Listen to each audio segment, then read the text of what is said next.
সাভারের বনগাঁও ইউনিয়নের সাধাপুর গ্রাম।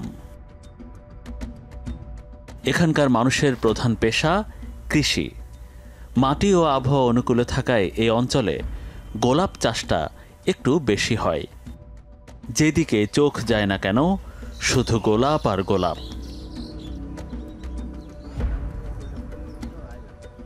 শান্ত স্নিগ্ধ এই জনপদে হঠাৎ করে নেমে আসে এক আতঙ্ক। সহজ সরল কৃষকের কপালে পড়েছে চিন্তার ভাঁজ।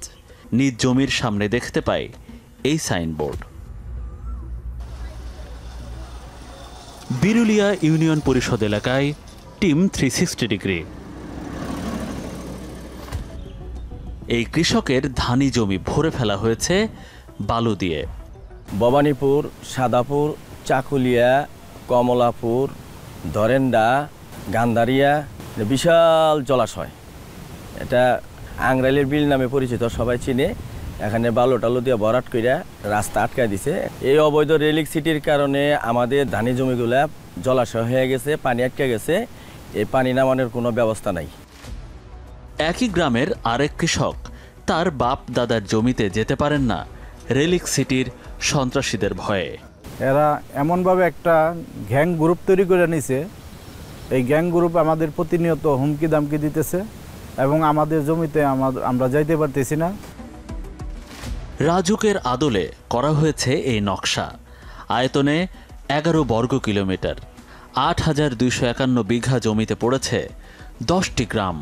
3 ফসলি কৃষি জমি, স্কুল, কলেজ, মাদ্রাসা, এতিমখানা, মসজিদ, সরকারি রাস্তা, বৃদ্ধাশ্রম, কোনো কিছুই বাদ পড়েনি এই নকশা থেকে। রেলিক সিটিতে নিয়োগ দেওয়া হয় স্থানীয় ভূমিদস্যু, দালাল ও কিশোর গ্যাংসহ স্থানীয় সন্ত্রাসীদের।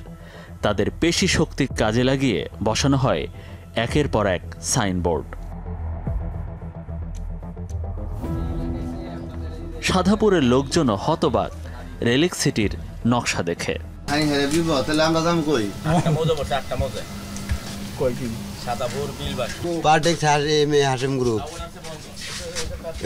কষ্ট করে খেতেছে। একই গ্রামের এই কৃষকরা মাঠ থেকে গোলাপ ফুল সংগ্রহ করছেন। তাদের কাছেও জানতে চাই রেলিক সিটি নিয়ে। আর বাবার কামাই যে আমার জায়গাটা নিব, আমার বাড়িটা নিব। আমার জায়গাটা আইলে আর কইলাম না কিছু। 21 এপ্রিল 2025 রেলিক সিটির কার্যক্রম বন্ধের দাবিতে গ্রামবাসী মানববন্ধন কর্মসূচি পালন করে। নিজেদের বসতভিটা ও কৃষি জমি বাঁচাতে আকুতি তাদের। আমাদের মতো কত মায়েরা ভূমি ছাড়া হয়েছে, এখন এই রেলের কোম্পানি আইসা ভূমি ছাড়া কইরা দিতেছে। এরকম মানুষে আমরা এখন কোথায় যা দাঁড়াবো? রেলি কোম্পানি আমগো বিটিবাড়ি জায়গা ওরা দখল করতেছে।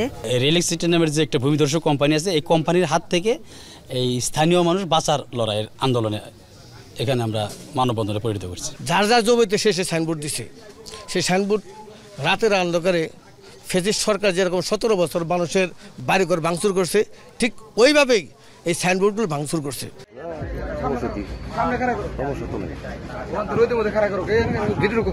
পরদিন 22 এপ্রিল 2025 যখন আমি কার্যক্রমটি শুরু করলাম শরীফ ভাইয়ের নেতৃত্বে, আগের দিন যারা মানববন্ধন কর্মসূচি করেছে এবং যারা আয়োজক ছিল তাদের চাঁদাবাজ আখ্যা দিয়ে পাল্টা কর্মসূচি দেয় রেলিক সিটি কর্তৃপক্ষ।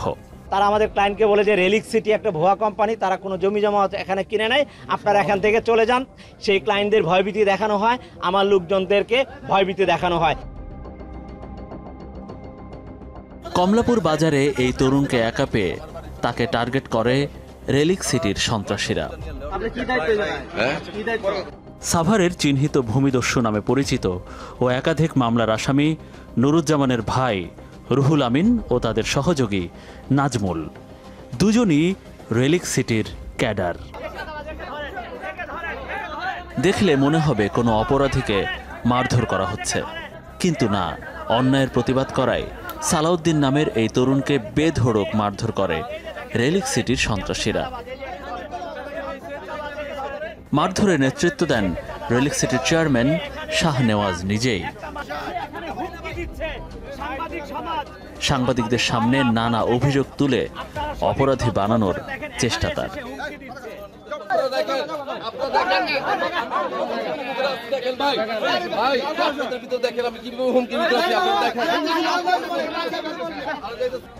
এখানেই শেষ নয়। ঘটনাস্থল থেকে যখন নিরাপদে চলে যাচ্ছিলেন ঠিক তখনই আবারও হামলা চালানো হয় ওই তরুণের উপর। এবার নেতৃত্বে ছিলেন সেই নুরুজ্জামান।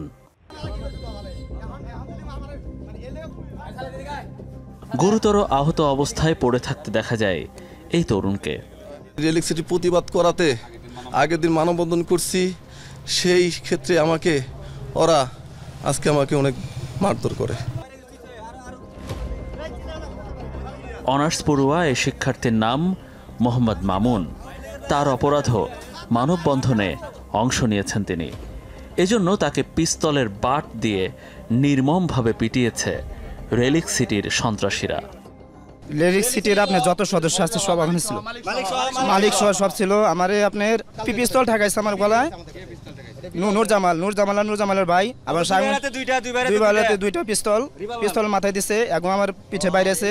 ওদের বিদেশি অস্ত্র সহ সব ওদের কাছে আছে। এলাকার ওখানে মানুষ না থাকতো তাহলে আমাকে নিয়ে মাইরে ফেলাইতো, মানে আমাকে নিয়ে যেতে চাইছিল, নিয়ে মাইরে ফেলাইতো, গুম করে ফেলাইতো।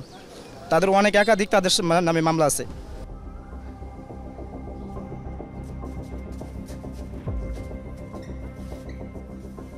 গুরুতর অবস্থায় উদ্ধার করে নিয়ে যাওয়া হয় সাভার উপজেলা স্বাস্থ্য কমপ্লেক্সে।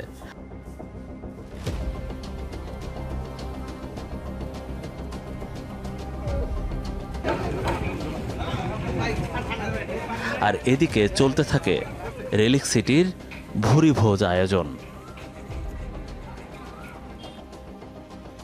সালাউদ্দিন সুস্থ হয়ে বাড়ি ফিরে দেখে তিনি উল্টো রেলিক সিটির মামলার আসামি হয়ে গেছেন। অথচ মামলা দায়ের করার আগ পর্যন্ত কথিত রেলিক সিটির চেয়ারম্যান তাকে চিনতেনও না।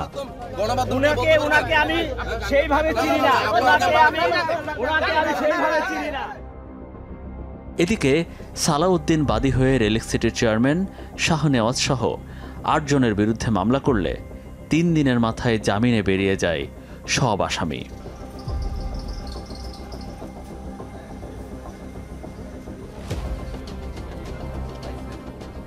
এ বিষয়ে পুলিশ আনুষ্ঠানিক বক্তব্য না দিলেও জানায় মামলার তদন্ত শেষে ব্যবস্থা নেওয়া হবে।